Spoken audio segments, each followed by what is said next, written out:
Your body only reaches out for things which your body doesn't need. जब आप आपकी body को जो चाहिए वो नहीं दे रहे हो, आपका कैलोरी कंट्रोल है और आप बैलेंस डाइट खा रहे हो, बाकी कोई चीज मैटर करती है। भाई सबसे पहले फाइबर खा लो, बिकॉज फाइबर में कैलोरीज कम होती है और वो जगह ज्यादा रोकता है पेट में। दूसरा प्रोटीन, उसका सैटिस्फैक्शन ज्यादा होता है और your body takes a while to break it down, and then eat your fats and carbs. अब इसमें मुझे बहुत ही इंपॉर्टेंट बात करनी है कि कोई भी डाइट होता है उसमें कैलोरी रिस्ट्रिक्शन कोई ना कोई जगह होता ही होता है। तो मतलब हम लोग उसके कैलोरी रिस्ट्रिक्शन के भी कई सारे मेथड्स होते हैं कि इंटरमिटेंट फास्टिंग कर लिया या फिर जो एकदम हाइपर टाइप ए पर्सनालिटी वाला होता है वो हर एक चीज कैलोरी में काउंट करते करते करते हैं।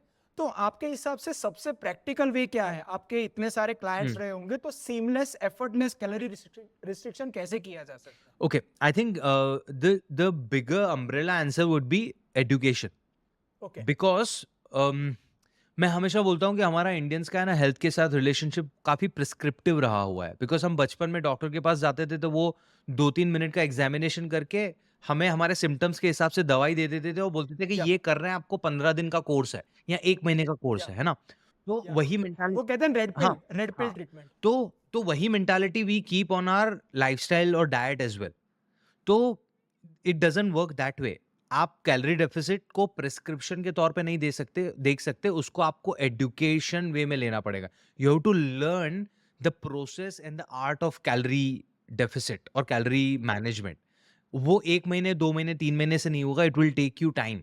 ठीक है। So okay. इसलिए ही जो मेरा be your home nutritionist course है, I designed it for that purpose only, because I don't think nutritionist को के ऊपर तुम पूरी जिंदगी डिपेंड रह सकते हो, है ना। तो कोई भी माई का लाल मैंने नहीं देखा है, इवन इन द यूके मैंने नहीं देखा है जो हर महीने सालों साल न्यूट्रिशनिस्ट को पे करता है। Eventually they have to become self dependent. तो education part is very important. You have to educate कि कौन से खाने में कितनी कैलोरीज है ना। And there will be certain food items जो लो कैलोरी है बट हाई सैटिस्फैक्टी होते हैं। फॉर या एग्जाम्पल ब्रोकली हो गया, है ना, या वाटरमेलन। वाटरमेलन में कम कैलोरीज होती है बट उसमें पानी इतना ज्यादा होता है कि you will feel more satiated.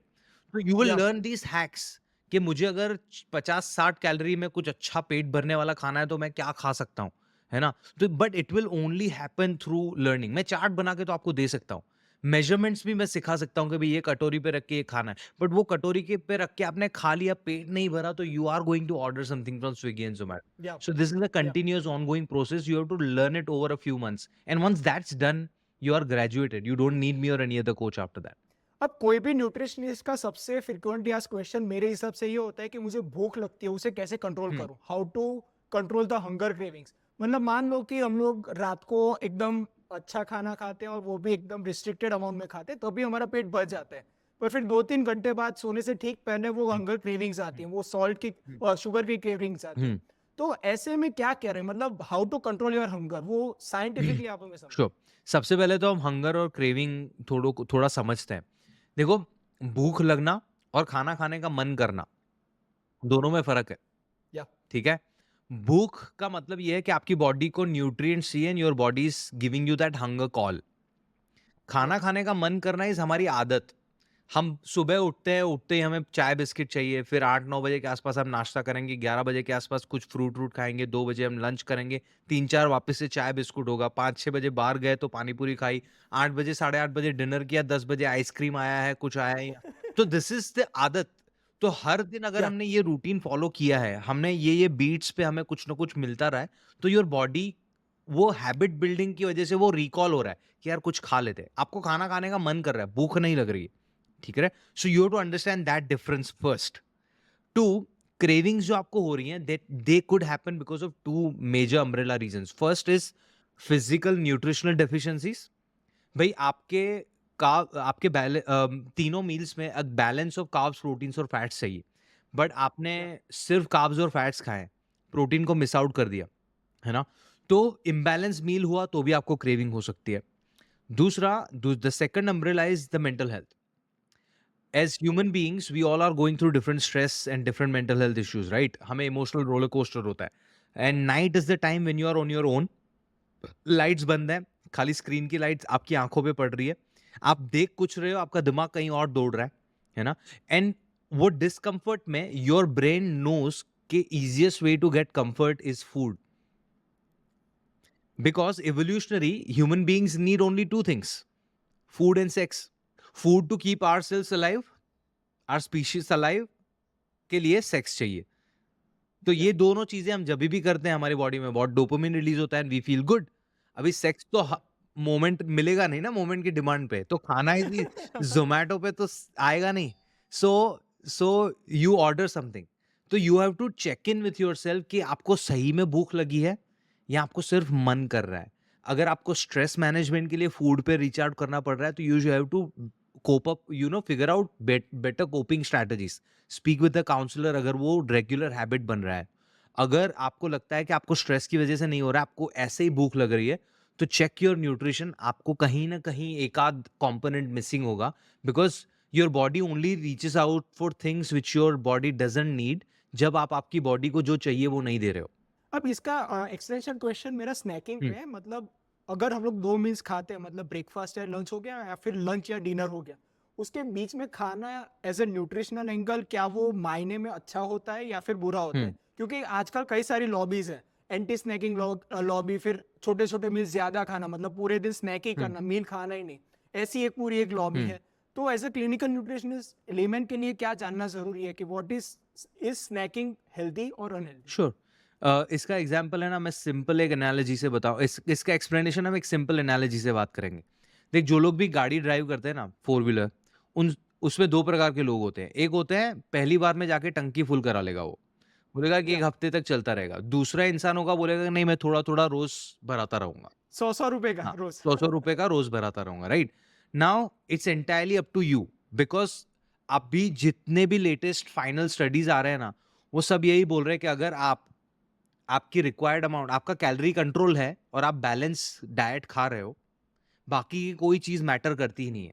आप 1 मील अ डे करो, इंटरमिटेंट फास्टिंग करो, नहीं करो, स्नैक करो, नहीं करो. लेट्स से मैं एज अ फूडी, मुझे इतना स्नैकिंग नहीं पसंद है. आई हैव 2 और 3 मैक्स मील्स अ डे. ठीक है. मुझे स्नैकिंग का मन भी नहीं करता है. तो मेरा वो जो 3 मील में मेरा अगर डेली रिक्वायरमेंट फिट इन हो रहा है, तो that's healthy pattern for me. या अगर वही पैटर्न में वही मेरा रिक्वायरमेंट मैं 5 मील्स में कर रहा हूँ, लाइक 3 मील्स एंड 2 स्नैक में, तो भी वो मेरे लिए हेल्दी है.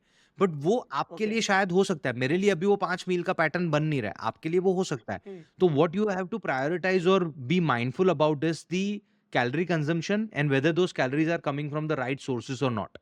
Snaking, no snacking, it's absolutely your choice. आप अपनी प्रेफरेंस के हिसाब से चलो, because there are different kind of human beings. या एंड वो गाड़ी वाला एग्जाम्पल सिंपल फिट बैठता है वहां पे. सच बात, सच बात.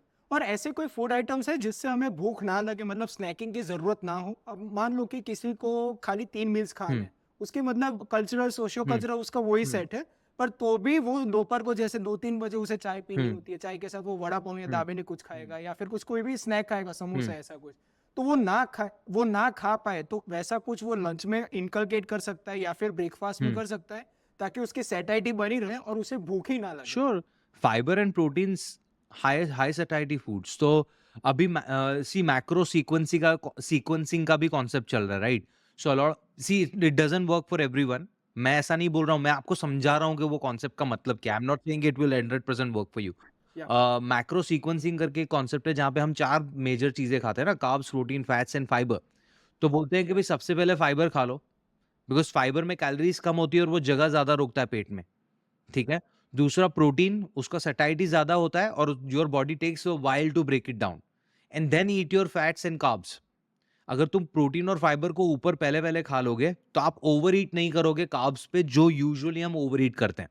तो if you do that, try this technique out. But fats sorry fibre and protein always works. Make sure you are prioritising fibre and protein in your meals. आपको हंगर क्रेविंग्स नहीं होंगे. अभी अभी पिछले 1 डेढ़ महीने से for a brand I am doing keto. ठीक है भाई. I am on protein and fats and fibre throughout the day. मैं एक मील खाता हूँ, मेरे को 6-6 7-7 घंटे तक मेरा पेट हिलता ही नहीं है. और एनर्जी लेवल्स में कोई कॉम्प्रोमाइज नहीं है, because I am eating the right calories. Slow sustainable energy चलता रहता है पूरा दिन, ऐसे कोई प्रॉब्लम ही नहीं है. कोई क्या क्रेविंग, कीटो में तुम कुछ नहीं खाते कार्ब्स के नाम पे, कोई क्रेविंग नहीं है. मुझे कभी ऐसे मीठा खाने का मन कर गया और नहीं. मैं अपने आप से कभी मंगा लेता हूँ। आज सुबह को ही मैंने आइसक्रीम मंगाया था ऐसे ही। मैंने बोला बहुत टाइम से आइसक्रीम नहीं खाया, गर्मी लग रही थी तो I ordered keto ice cream from Getaway. दोस्तों ये वीडियो अगर आपको वैल्यूएबल लगा तो इसे लाइक कर अपने सारे दोस्तों से इसे शेयर कीजिएगा। इस चैनल को सब्सक्राइब तो आप कर ही लेंगे। चलिए मिलते हैं।